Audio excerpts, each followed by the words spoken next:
ఒక్కసారి కొమ్మూరి గోల్డ్ కి కాల్ చేయండి. తాకట్లో ఉన్న మీ బంగారాన్ని విడిపించి మార్కెట్ ప్రైస్ కి వాళ్ళు కొనుక్కుని మిగతా డబ్బులు మీకు ఇచ్చేస్తారు. హాయ్, వెల్కమ్ టు మనం టీవీ. మనం టీవీ ఉన్నది మన కోసం. ఆ బీఆర్ఎస్ ఎమ్మెల్యేకి ఉన్నట్టుండి సీఎం రేవంత్ రెడ్డి మీద ఎందుకు ప్రేమ పెరిగిపోయింది? పైగా పొగడ్తల జడివాన కురిపించడం వెనుకున్న రీజన్ ఏంటి? ఆ ప్రేమ వరద పారడానికి కారణం రాజకీయ కారణాలా లేక వ్యక్తిగత వ్యవహారాలా? అభివృద్ధి కోసం మీతో కలిసి నడుస్తానని చెప్పడం వెనుకున్న ఆంతర్యం ఏంటి? ఎవరా గులాబీ ఎమ్మెల్యే? ఏంటా ప్రశంసల పదనిసలు? ముఖ్యమంత్రిని ప్రసన్నం చేసుకోవడానికి, ఆయన దృష్టిలో పడటానికి అధికార పార్టీ ఎమ్మెల్యేలు తప్పించిపోవడం సహజం. అందుకోసం కొంతమంది కొన్ని సందర్భాల్లో బోర్డర్స్ కూడా క్రాస్ చేస్తూ ఉంటారు. చాలా మనం చూస్తూ ఉంటాం. కానీ ఇప్పుడు తెలంగాణ సీఎం రేవంత్ రెడ్డిని ప్రతిపక్ష బీఆర్ఎస్కు చెందిన ఎమ్మెల్యే పొగడ్తలతో ముంచెత్తడం గురించి హాట్గా చర్చలు నడుస్తున్నాయి. గ్రేటర్ హైదరాబాద్లో అత్యంత కీలకమైన సెగ్మెంట్స్లో ఒకటైన కుకుట్పల్లి ఎమ్మెల్యే మాధవరం కృష్ణారావు రేవంత్ను ఆకాశానికి ఎత్తేయడం వెనుకున్న ఆంతర్యం ఏంటా అని చాలామంది ఆరాధిస్తున్న పరిస్థితి.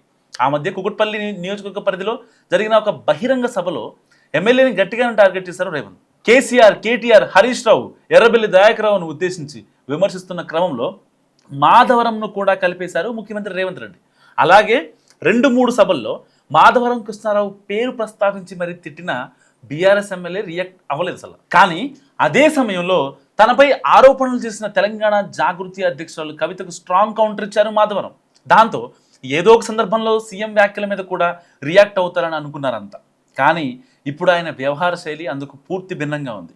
గత సోమవారం కుకుట్పల్లి నియోజకవర్గ పరిధిలోని నల్ల చెరువు ప్రారంభోత్సవ కార్యక్రమంలో సభకు అధ్యక్షత వహించారు కృష్ణారావు. ఆ సందర్భంగా సీఎం రేవంత్ రెడ్డితో తనకున్న అనుబంధాన్ని చెప్పుకొచ్చారు ఆయన. తామిద్దరం గతంలో తెలుగుదేశం పార్టీలో కలిసి పనిచేసిన సంగతుల్ని కూడా గుర్తు చేశారు. అలాగే రేవంత్ రెడ్డి ఎంపీగా ఉన్నప్పుడు ఒక ప్రారంభోత్సవంలో కొబ్బరికాయ కొట్టమంటే ముఖ్యమంత్రిగా వచ్చి కొడతానని చెప్పారంటూ ఫ్లాష్ బ్యాక్ రింగులు తిప్పేశారు ఎమ్మెల్యే. సో అనుకున్నది సాధించే వ్యక్తి రేవంత్ రెడ్డి అని తెగ పొగిడేశారు.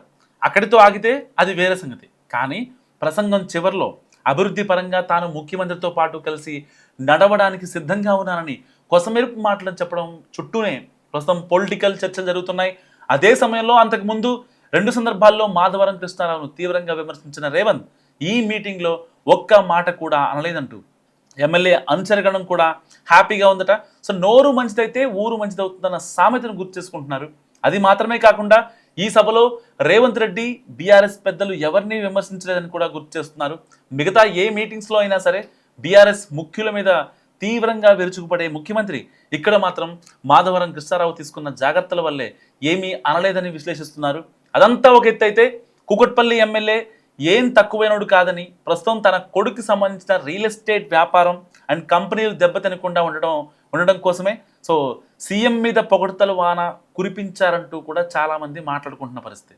సో ఎవరి వాదన ఎలా ఉన్నా ఈ మార్పు మాత్రం పొలిటికల్గా చాలా ఘాటుగా ఉంది.